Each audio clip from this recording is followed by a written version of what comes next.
परमात्मा में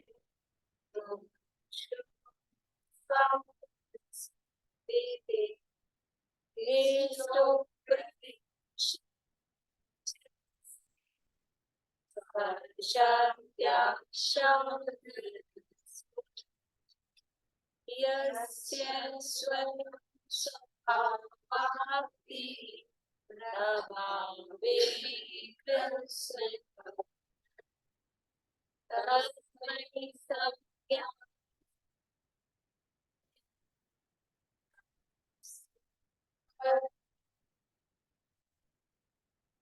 परम ब्रह्म परमात्मा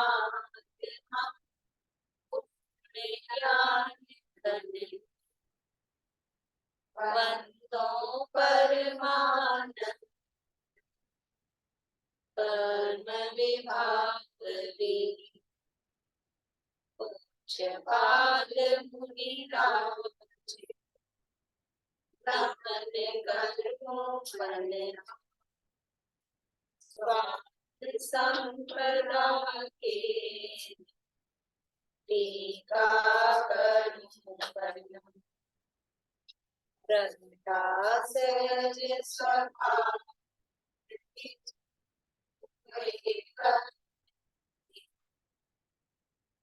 ज्ञान रूप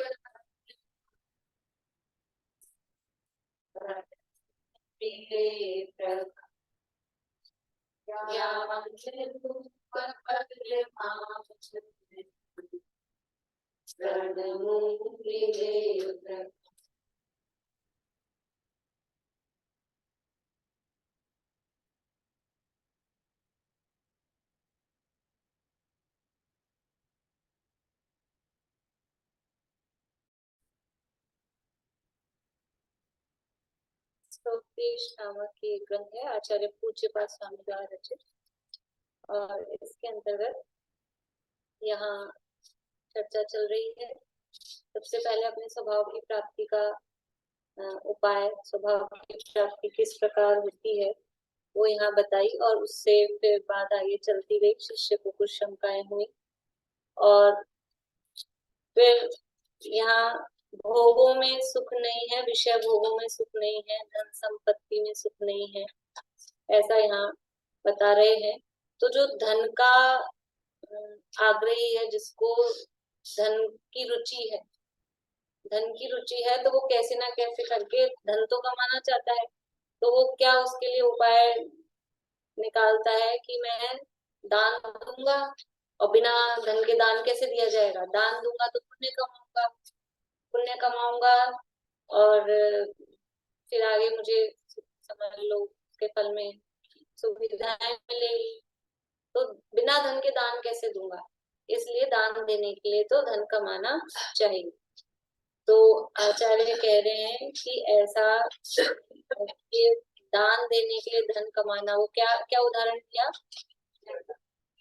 हाँ, कि मैं स्नान तो करूंगा ही, इसलिए कीचड़ में कूद जाऊं, कोई फायदा तो निकले नहाने का। नहाए भी और बिना गंदे हुए ऐसे ही नहा ले, क्या फायदा? तो कीचड़ लपेट के नहाना ही कोई अच्छी बात है? कि नहाऊंगा इसलिए कीचड़ लपेट ले, अच्छा वाला आदमी। तो मैं दान दूंगा इसलिए मैं कमाऊं। तो कमाने का भाव और कमाने की क्रिया ये पाप रूप है, बिना पाप के वो कमाई का काम होता नहीं है। और फिर अब ये जो पाप इसमें हुआ है उसके लिए वो दान दे के उस पुण्य से उसको धो, ये तो कोई समझदारी वाली बात है नहीं। कीचड़ लपेट के फिर नहाने जैसी वाली बात है। लेकिन अब पहले तो उसने क्या तर्क दिया था? रुचि तो क्या है? रुचि तो धन की बड़ी है, तो दान के नाम पे धन कमा ले। अब देखा दान को तो फेल ही कर दिया कोई मतलब ही नहीं है। तो अब वो नया तर्क दे रहा है। देखिए 17 नंबर के श्लोक की उत्थानिका है, पेज नंबर बताओ। उत्थानिका 40 नंबर पेज, 41 41 नंबर पेज है, 17 नंबर के श्लोक की उत्थानिका है। शिष्य फिर से कहता है भोग और उपभोग के लिए। अब पहले तो कह रहा था दान के लिए, अब क्या कह रहा है कि धन तो रखना चाहिए, धन तो कमाना चाहिए। क्यों? कि भोग और उपभोग के लिए। अब दान तो हमने आउट कर दिया, लेकिन असली तो चीज यही थी कि अपने भोग उपभोग के लिए हमको भोग की सामग्री मिले, हमारे जो वस्तुएं हैं, जो कामकाज है, वो निपटे उससे। तो शिष्य फिर से कहता है भोग और उपभोग के लिए, हे भगवान, जो इस प्रकार धनोपार्जन में प्रायः पाप होता है, वह धन दुख का कारण है और इससे वह निंदे है। तो धन के बिना सुख के कारण रूप भोग उपभोग असंभवित बनते हैं। आप कह रहे हो कि धन कमाने में पाप होता है और धन है वो दुख का कारण है, या आप कह रहे हो इसलिए वो धन को धिक्कार हो। वो भी पीछे कहा था ना आयुर्वेद कश में कि धन इसलिए वो निंद्य है, इसको धिक्कार हो। तो ये तो आप कह रहे हो, लेकिन अब वो शिष्य क्या कह रहा है? तो धन के बिना सुख के कारण रूप भोग उपभोग असंभवित बनते हैं। जो हमें, जिनसे हमें सुख होता है, किससे होता है हमें सुख? 2 3 4 सब्जी हो, रोटी हो, काजू की बादाम की कतली हो ये सब चीजें हो तो हमको अच्छा लगता है। ये हमारी सामग्री कैसे आएगी? अच्छे कपड़े लत्ते गहने जेवर अच्छा बढ़िया हो तो हमको अच्छा लगता है। अच्छा बढ़िया मकान, 2 4 नौकर चाकर, फ्री में कौन काम करता है? फ्री में कौन काम करता है? तो वो धन के बिना ये सारी भोग भोग की सामग्री ये कैसे मिलेगी? और हमारे को सुख का कारण तो वही है भाई। हम हमारे लिए सुख का कारण क्या समझ में आ रहा है अपने? यही सब समझ में आ रहा है ना। पांचों इंद्रियों के विषय भोग खाली वैसे नहीं ऐशो आराम वाले, लेकिन हमारे रूटीन की, चलो 4 सब्जी न से एक दाल रोटी सब्जी, वो तो चाहिए। वो बिना धन के आ जाएगी क्या? और रहने को बहुत अच्छा बढ़िया 5 स्टार होटल जैसा घर ना हो, लेकिन एक साधारण सा घर, वो बिना पैसे के आ जाएगा क्या? और कुछ भी वस्त्र, थोड़ा बहुत सकते हैं, मोटा वस्त्र अच्छा खासा बढ़िया सिल्क का ना मिले, मोटा कपड़ा भी मिले तो वो भी धन से तो आएगा ना।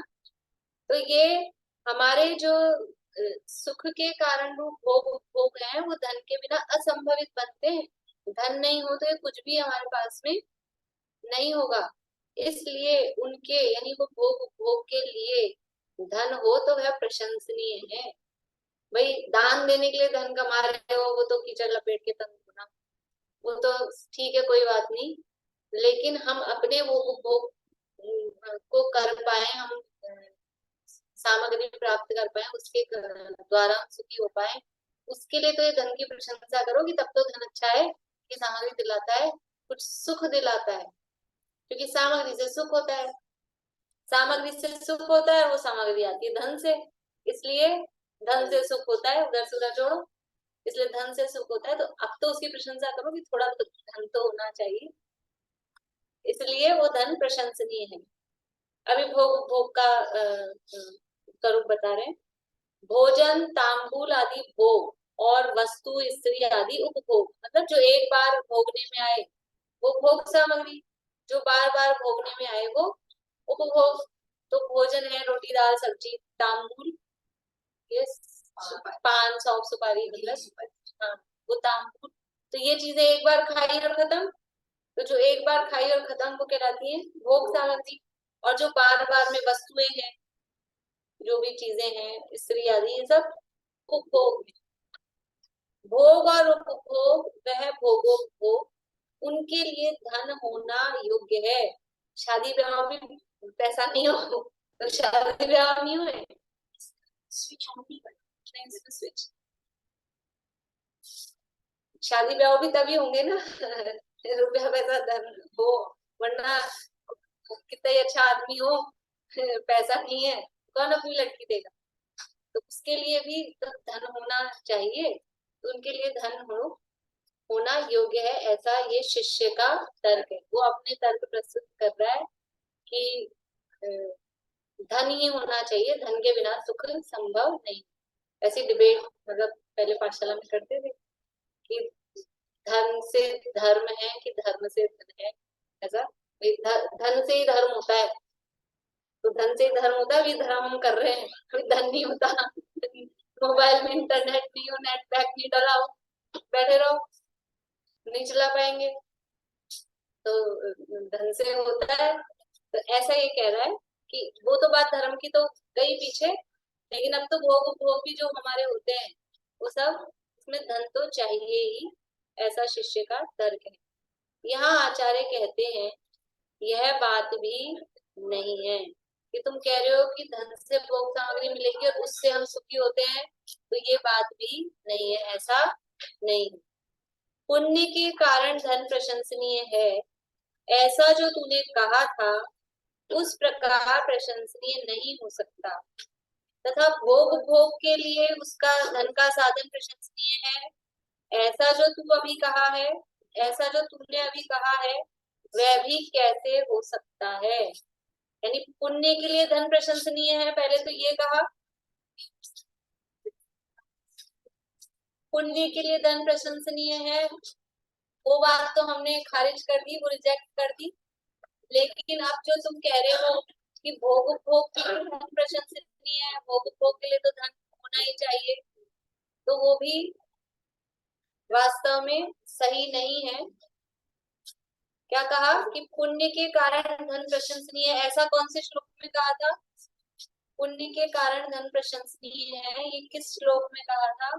15 नंबर में, 16 नंबर में, 16 नंबर पिछला 16 नंबर में कहा पुण्य के लिए वो धन की प्रशंसा होनी चाहिए।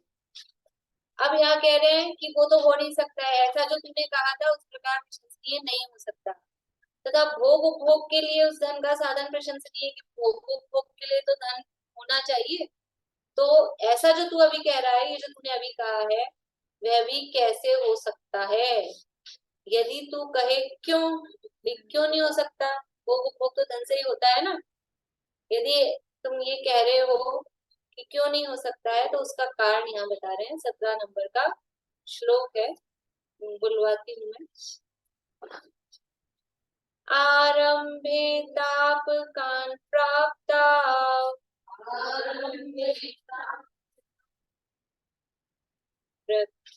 प्रतिपादकान् आरंभे तापकान् प्राप्ता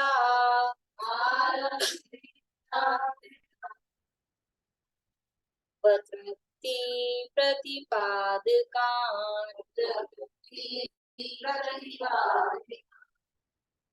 ठीक है। तापकान और प्राप्ति, तापकान है ना, प्राप्त और अवतृप्ति, अवतृप्ति है प्राप्त, अवतृप्ति प्रतिपादक शब्द है अवतृप्ति, तो प्राप्त अवतृप्ति ऐसा है, अपन वो रोक रहे हैं ना उस जगह तो प्राप्ता बोल रहे हैं, पर वो शब्द क्या है? तापकान और प्राप्त अवतृप्ति, प्राप्तो अवतृप्ति है। यहाँ क्या लिखा है? प्राप्तोर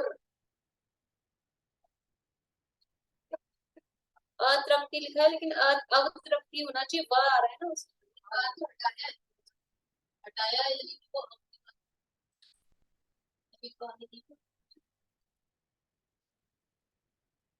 चलो देखते हैं, ठीक है। पर वो तृप्ति नहीं है, अतृप्ति है, शब्द तो इतना है। आरंभे तापकान् प्राप्ता वतृप्ति प्रतिपादकान्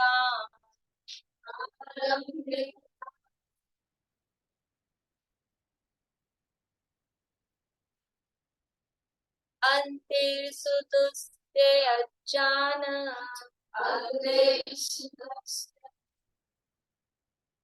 काम कामान कसेवते सुखा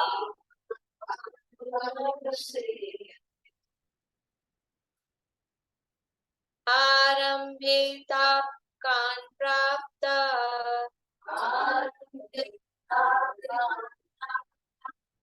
तृप्ति प्रतिपादकान्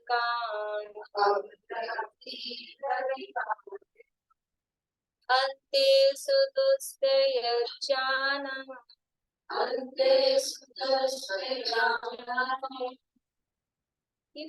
कैप्य अंक की मात्रा है, अच्छा इसमें सही है। फिर इसमें कैप है अंकी मात्रा को, कामम होगा, कामम कामान सेवते सुधी।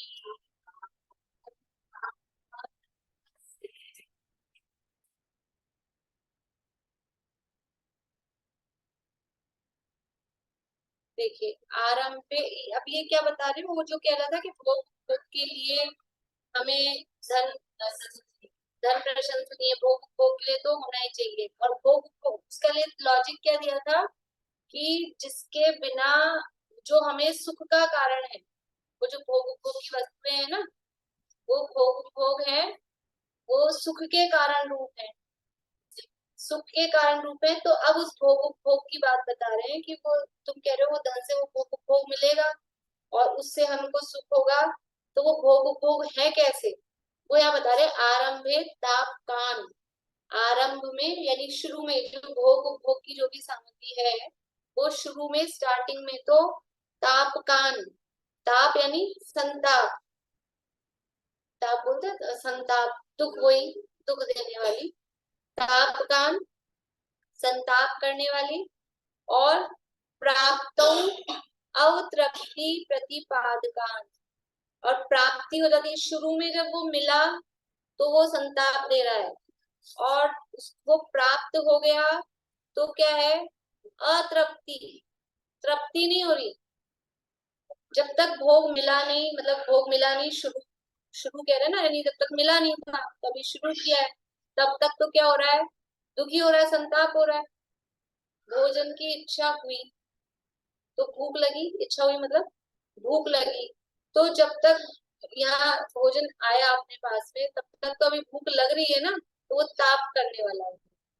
और जब भोजन कर रहे हैं, प्राप्त हो गया, तो प्राप्त होने पर भी कैसी है, तृप्ति नहीं होती, तृप्ति नहीं होती।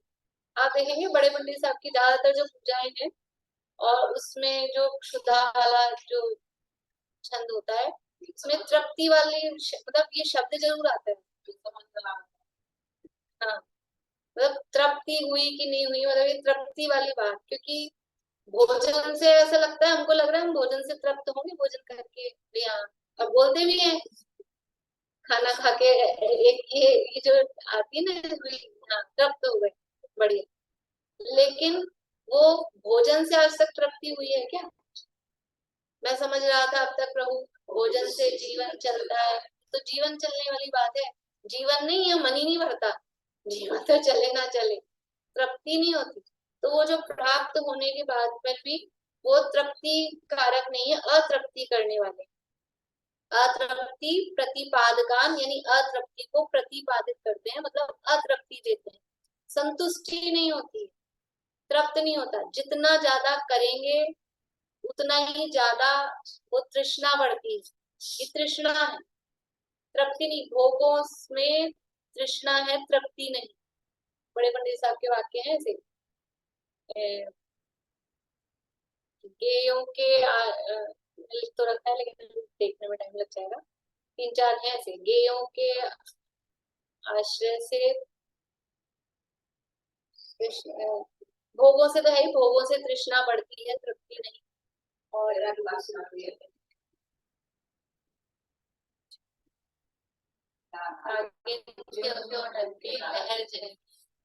नहीं, वो उसके साथ दो तीन बातें और थी, पर अभी देखूंगी भी निकाल।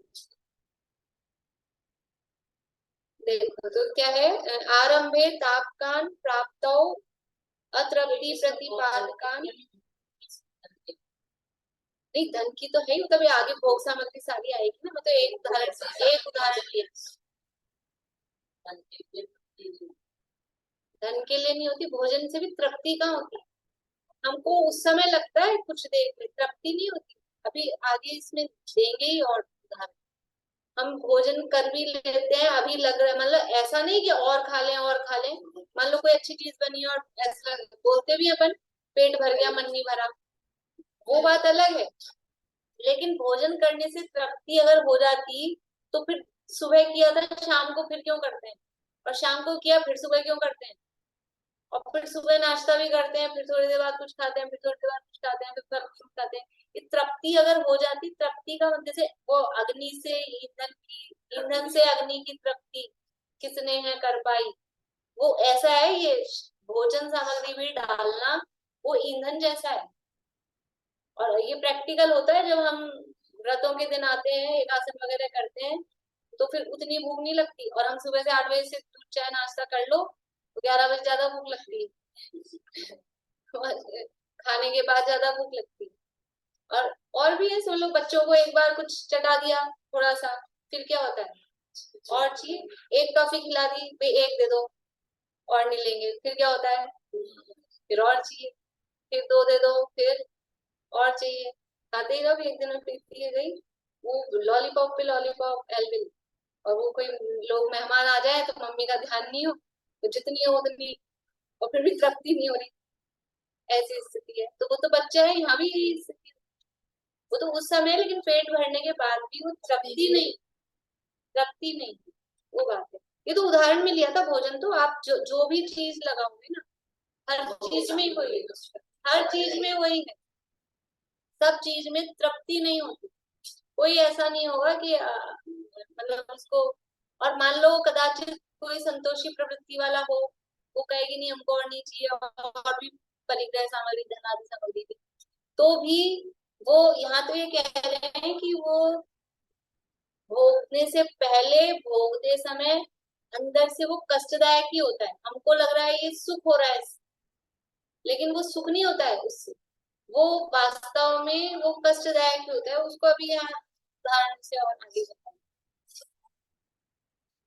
भोगने की इच्छा, हाँ, समय सार में उसके लिए वेद्य वेदक भाव ये शब्द दिया है कि जिस समय इच्छा है उस समय वस्तु नहीं है, और जिस समय वस्तु है उस समय इच्छा नहीं। दोनों में समय भेद होता ही होता है। जबकि सामने रखी है, ये मुझे इच्छा हुई मोबाइल देखूं, लेकिन इच्छा होगी 1 सेकंड पहले, फिर मोबाइल उठाऊंगी ना, तो ये समय भेद हुआ कि नहीं हुआ। ऐसे ही सब सामग्री भले ही हो, लेकिन वो अतृप्ति कारक और ये संताप कारक होता ही। तो आरंभ में संताप करने वाला, और प्राप्त होने पर प्राप्त हो अतृप्ति प्रतिपादकान, कि प्राप्त होने पर अतृप्ति देने वाले। अंते, अंते यानी अंत में, सुदुस्त्यजान, सु सु यानी अच्छी तरह, और फिर दु, दोनों शब्द लगा रहे हैं, सु भी और दु भी, कि बहुत ज्यादा, लेकिन दुस्त्यज, दुस्त्यज यानी त्याज यानी छूटने वाले, छूटने वाले, त्यजना त्यागना छोड़ना, छूटने के अर्थ में है। और मुश्किल से, दू त्यज तो मुश्किल से, और फिर सु और लगा रहे हैं, बहुत मुश्किल से, तो वो मुश्किल को बड़ा बताने के लिए सु शब्द लगाया। कितनी मुश्किल से वो छूटते हैं, तो मुश्किल बताने के लिए तो दुस्त्यज लिखा, दुस्तज, और फिर सु, तो बहुत अधिक मुश्किल से जो है, हाँ बहुत जटिलाई, जटिलता से। अंते सुदुस्त्यज जान यानी अंत में महा कठिनाई से भी, जिसको छोड़ा नहीं जा सक रहा ऐसा, कामम, ऐसा जो, कामम यानी काम, काम का मतलब अकेला वो वाला जो काम शब्द हम लगाते हैं, वो नहीं, काम का मतलब है पांचों इंद्रियों के विषय, वो काम कहलाते हैं। तो ऐसे छोड़, मुश्किल से जिसको नहीं छोड़ा जा रहा है, ऐसी जो विषय भोग की सामग्री है, वो कामान कह सेवते स्तुति। कामम यानी, काम का मतलब है इच्छा, और कामान यानी भोगो, भोग की सामग्री, उल्टा मतलब आगे पीछे करना उसको, जो मुश्किल से नहीं छोड़े जा सक रही ऐसी कामान, कामान यानी भोग, भोग की सामग्री, पांच इंद्रिय के विषय भोग। और कामम, काम का मतलब होता है इच्छा, कहाँ आता है काम शब्द इच्छा के अर्थ?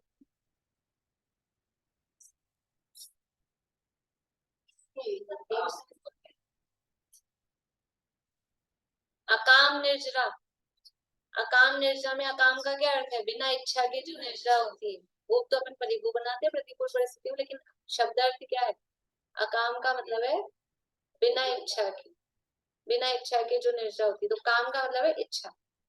तो अंत में वो जिसको आसानी से छोड़ा नहीं जा सकता है, ऐसे जो भोग की सामग्री है वो उसको कामम यानी इच्छा पूर्वक कह सेवते सुधी, सुधी यानी बुद्धिमान, कह यानी कौन, सेवते यानी उसका सेवन करेगा। यानी ऐसे समझेंगे कामान यानी ये जो भोग की सामग्री है, जो ये विषय भोग की सामग्री है वो कैसी है, आरंभे संताप कारक है, प्रारंभ में वो ताप देने वाली है, और प्राप्त होने के बाद में तृप्ति नहीं हो रही, अतृप्ति कारक है, और अंत में उसको छोड़ना बड़ा मुश्किल है।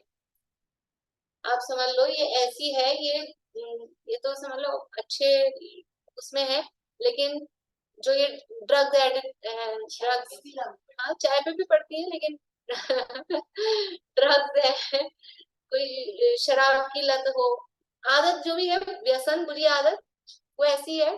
तो हमारे भोजन की भी यही है, भोजन नहीं करें टाइम पे, जिस समय हम नाश्ता करते हैं भोजन करते हैं उस समय नहीं मिले तो सिर दुखने लगता है कि नहीं, पेट में वो कुछ होता है, गैस बन जाती है होता है कि नहीं होता है। अब वो तो क्या है कि करना ही है, वो हम शुद्ध सात्विक करते हैं इसलिए हम उसको ऐसा नहीं देखते हैं। लेकिन जो कोई ड्रग एडिक्ट होता है तो वो ड्रग्स क्या है, वो कोई अच्छे, जैसे शराब की बात देखा होगा टीवी में पिक्चर्स में, किसी को जबरदस्ती शराब पिलाई जा रही है, तो पहली बार वो जब पीता है तो बहुत अच्छी स्वादिष्ट लगती होगी, ऑरेंज जूस जैसा अच्छा खटक जाए एक बार, पहली बार पीते ही वो थू थू करता है, वो आरंभे संताप कारक, प्रारंभ में भी अच्छा नहीं लगता, और फिर प्राप्त हो जाए तो जितनी मिल जाए उतनी फिर कम रहती है, जितनी मिल जाए उतनी वो कम रहती है, तो वो प्राप्त होने पर अतृप्ति कारक है। अब उसको छोड़ना, ये मोबाइल की लत की भी आदत है, यही हालत है ये मोबाइल की जो आदत पड़ गई है, व्हाट्सएप फेसबुक, और ये वो परसों बबलू साहब ने एक बात की कही थी, मैंने दिन में भी बोला था उसको क्लास में, कि वो मतलब फैक्ट है वो, कि ये मोबाइल ने हमारी याददाश्त तो छीन ही ली, कुछ याद नहीं रहता है, जो कुछ है इसी में, ये बंद हो जाए तो हम ऐसे हो जाते हैं तो क्या करें, तो याददाश्त तो छीन ही ली, अब बुद्धि नहीं छीन ले, क्योंकि सब कुछ बस इसी में लगा रहता है, पागल हो जाता है आदमी आजकल, सबके पास, बड़ों बड़ों के पास, सबके पास, बुजुर्गों के पास, सबके पास मोबाइल है, तो थोड़ी देर के लिए भी बंद हो जाए ना तो आदमी ऐसा होता है कि बेकार हो गया क्या करूं, मतलब ऐसा लाचार हो जाता है, तो ये भी वही लत है। तो प्रारंभ में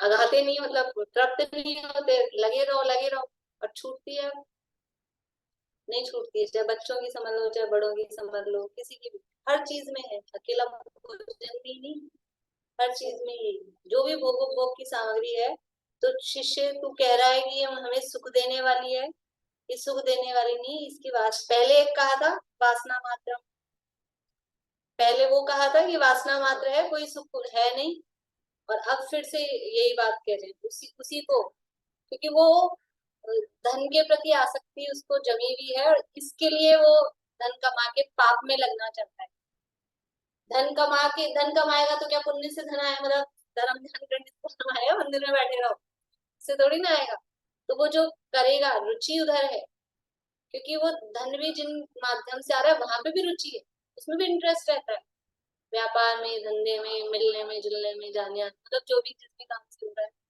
उसमें भी रुचि है। क्या कह रहे हैं, देखिए अनव्यार्थ पढ़ते हैं अपन थोड़ा, ये शब्द भी ऐसा, अनव्यार्थ,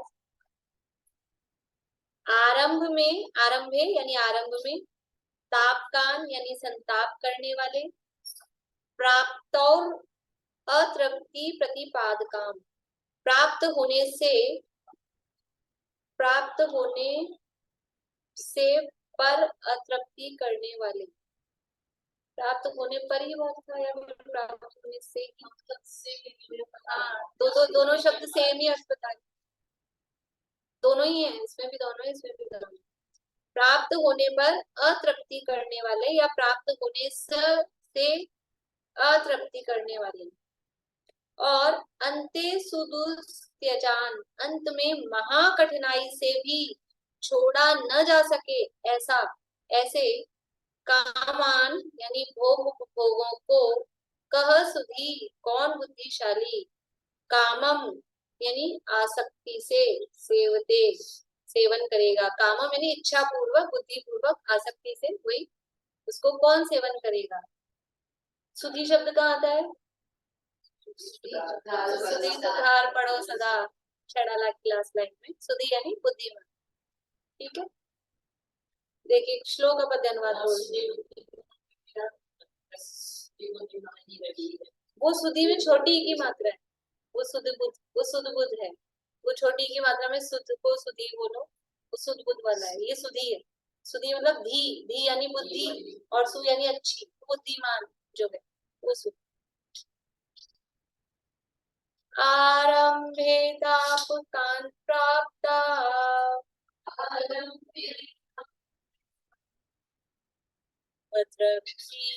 प्रतिपादकाम् अन्ते सुखस्य जान कामम्, अन्ते सुखस्य जान कामम्, कामान् कः सेवते सुधी,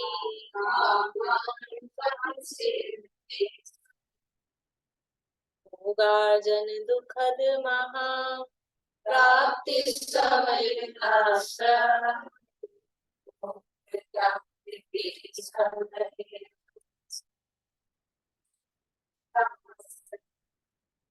देखिए 12 इसमें से आप लोगों के पास प्राप्त नहीं हो जब तक तब तक महाताप कर काम सभी, किंतु प्राप्त हो जाने पर कभी तृप्ति का नाम नहीं, अंत अंत में तो क्या कहना, जिनका तजना सरल नहीं, सुधी रचे फिर काम भोग में, जिनका मन हो तरल कहीं। अरे ये तो काम भोग की बात है, अपने को कोई टारगेट भी होता है ना, मतलब कोई लक्ष्य बच्चों का है, कोई एग्जाम पास करने का है, किसी का कोई कमाई का, किसी ने कुछ ऐसा लक्ष्य बना रखा हो, ये हमारा काम पूरा हो जाए बस फिर हम निश्चिंत, बच्ची की शादी हो जाए फिर हम निश्चिंत, कि बहू की डिलीवरी हो जाए फिर हम निश्चिंत है। ऐसा मतलब ऐसा भी हम सोचते हैं ना, तो भी तृप्ति कहाँ होती है। हम बच्चे ने सोचा बस ये एग्जाम में पास हो जाऊं, बस फिर निश्चिंत, फिर क्या होता है एग्जाम का रिजल्ट आते ही और कि टॉप कर लिया, उसके बाद नई नई प्लानिंग चालू, नई प्लानिंग चालू हो जाती है, बच्चों की शादी हो गई, फिर फ्री होता है क्या कोई आदमी नहीं नहीं नहीं नहीं, छोटे बच्चे हैं तो लगता है स्कूल जाने लग जाए, जाने लग गया स्कूल फिर अब पढ़ाई की समस्या, अब उसको पढ़ाना है, अब उसको होमवर्क कराना है, छोटा था जब तक घर में रहता था तो घर में, अब आएगा तो ये समस्या, फिर पूरी नहीं होती है, ये पूरी होती नहीं है। ये ऐसी चीजों में तो जब यहाँ इनमें भी नहीं हो रही, तो ये भी तो हमारी इच्छाएं तो है, ये भी तो इच्छाएं ही है ना, और ये भोग भोग की सामग्री, इसमें भी ऐसा ही, सब में ऐसा ही। देख आरंभ पर जब तक प्राप्त नहीं हो रहा, प्राप्त हो गया तब, आरंभ में मतलब दोनों लेना, जब तक प्राप्त नहीं हो रहा और प्राप्त होने का स्टार्टिंग का टाइम, दोनों आरंभ में, क्योंकि आरंभ कह रहे हैं ना तो शुरू में, तो शुरू में भी वो ताप का एक्चुअली तो अब इसमें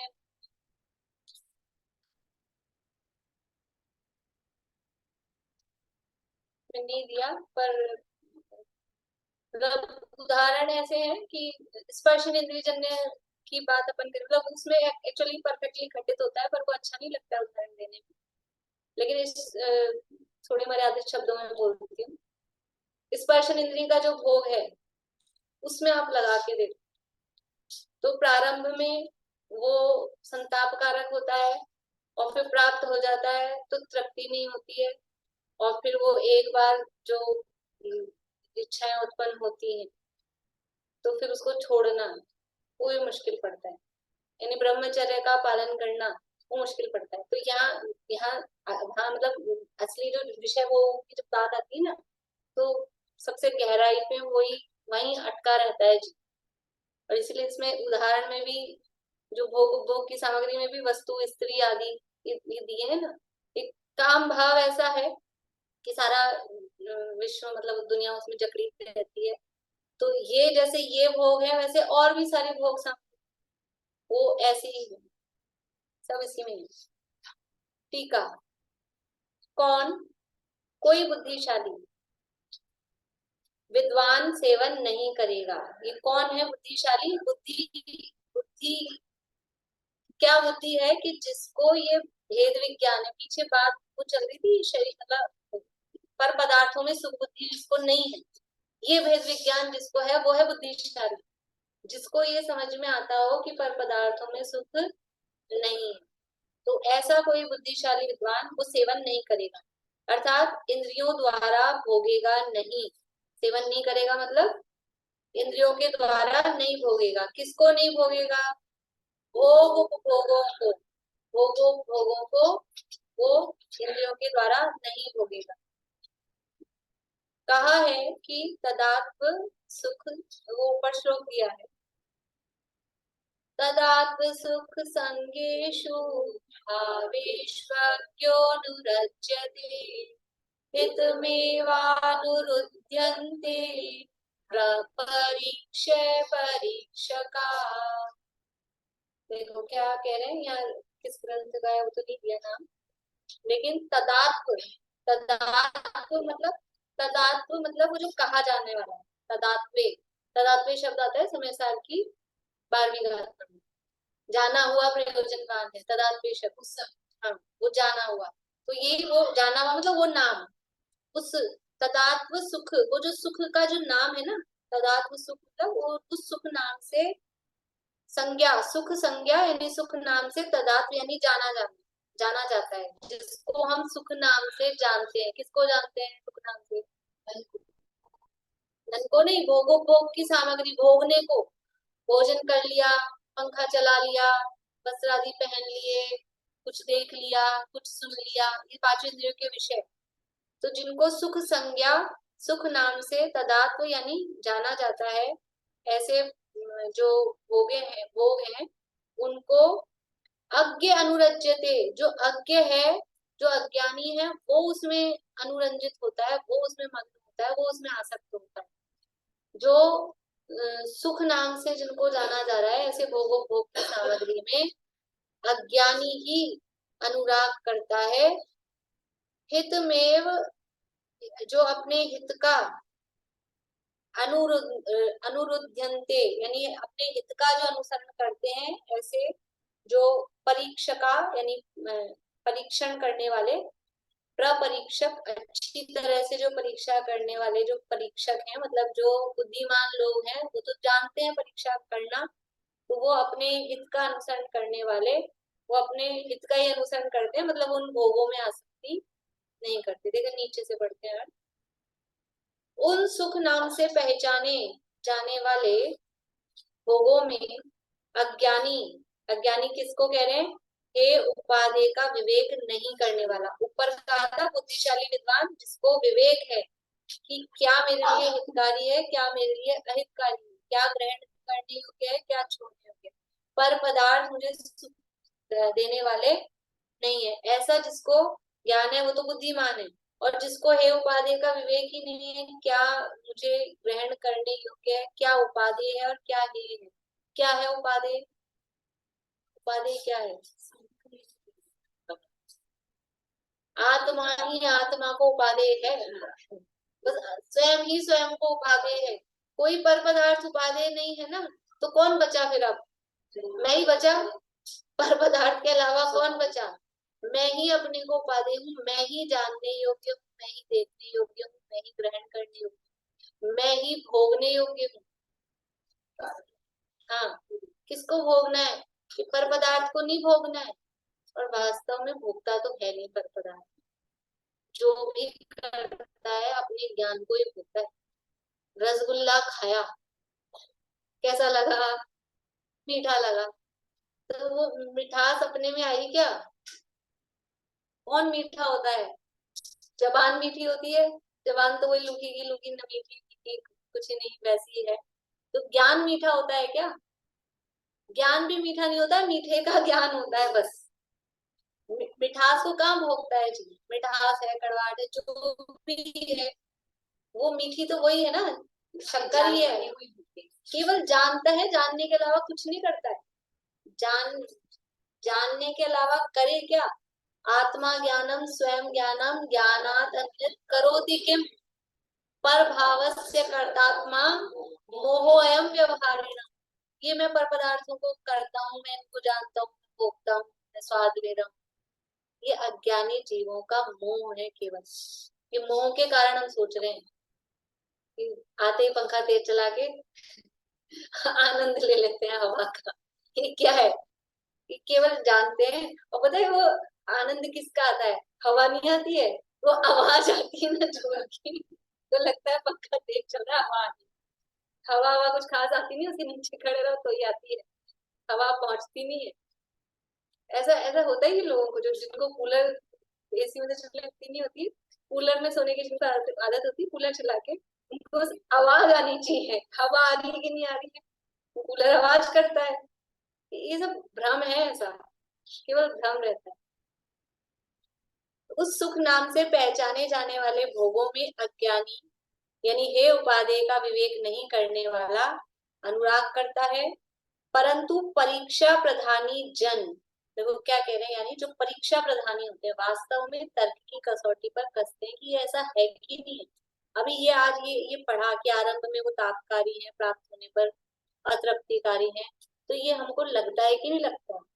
हमको लग रहा है कि इस विषय सामग्री में, विषय भोगों में सुख है, लेकिन वास्तव में विचार करके देखा जाए तो क्या इसमें सुख है क्या? जब जब इच्छा मतलब वो अपने आप ही एज वाइज तो अपने आप ही हो जाता है। जैसे समझ लो पहले जो इच्छाएं होती थी पहनने की, ओढ़ने की, गहने पहनने की, साड़ियां, नई नई कपड़े पहनने की, अभी अपने आप ही अब क्या समझ में आ जाता है कि अब क्या है इसमें, ऐसे लगने लग जाता है नहीं। पहले तो थोड़े थोड़े दिन में कुछ खरीद लें, कुछ दिला दो, ये दिला दो, वो दिला दो, और अब जो रखे हैं वो बक्से में लॉकर में। यार अब तो अब आफत लगती, कोई कहे ना कि पहन लो कुछ, ये अब क्या करना। तो ये खुद को ही समझ में आ रहा है ना कि कोई इसमें सुख होता तो अभी भी पहने जाओ ना। आफत लगती है, वो उस समय भी जब पहनते ना तो इतनी आफत लगती है कि शादी में से आते आते गाड़ी में स्टार्ट करके ये तो गनीमत है कपड़े नहीं खोल सकते तो ऐसा लगे कि वही चालू हो जाए। ये तो सब उतर जाते हैं गाड़ी में ही, सबकी हालत ऐसी है। तो ये समझ में आता है ना। परंतु परीक्षा प्रधानी जन, ये परीक्षा प्रधानी देखें जरा तर्क की कसौटी पर, भली भांति परीक्षा करके हित का ही अनुसरण करते हैं। अपना हित किसमें है? हित किसमें है? जिससे हित हो उसका ही अनुसरण करते हैं। ये विषय भोगों में मेरा हित नहीं है। ये बुद्धिमान लोग ये समझ जाते हैं कि आत्मा का हित इसमें नहीं है, इन विषय भोगों में आत्मा का हित नहीं है, ये बुद्धिमान समझ जाते हैं। और अभी आगे इसमें है चर्चा, शेष चर्चा आगे खड़ी करेंगे ये समय। विचार करें, ये सब ये पूरा ग्रंथ ही ऐसा है। एक एक श्लोक, पहले भी मैंने कहा था एक एक श्लोक है, पढ़ने में बहुत सरल है, पढ़ भी एक दिन में एक पूरा भी पढ़ सकते हैं अपन, इसकी चर्चा नहीं करें तो। लेकिन विचार करने के लिए, ये विचार करना, ये जो श्लोक आज हमने पढ़ा है ये वास्तव में ऐसा है कि नहीं? ऐसा लगता है कि नहीं? ये सत्य ये है कि नहीं? तो उसका ये उपदेश हमारे लिए इष्ट उपदेश बन जाएगा। जिनवाणी स्तुति।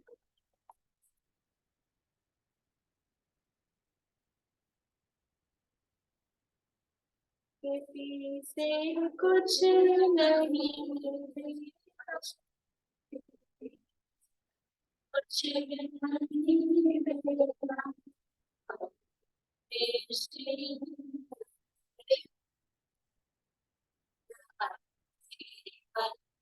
हमारा ज्ञानमय लोक ज्ञान ही रूप कर्म ही सब ज्ञान